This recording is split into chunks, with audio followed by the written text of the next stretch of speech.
Let's follow the blood flow through the heart. Deoxygenated blood enters into the heart through the superior and inferior vena cava,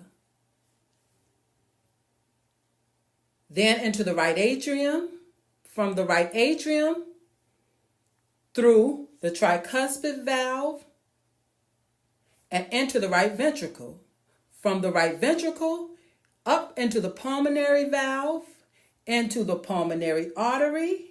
From the pulmonary artery, deoxygenated blood exits the heart into the lungs. Oxygenated blood exits the lungs and enter the heart through the pulmonary vein into the left atrium, through the bicuspid and mitral valve into the left ventricle, up through the aortic valve into the aorta, and out of the heart into the body.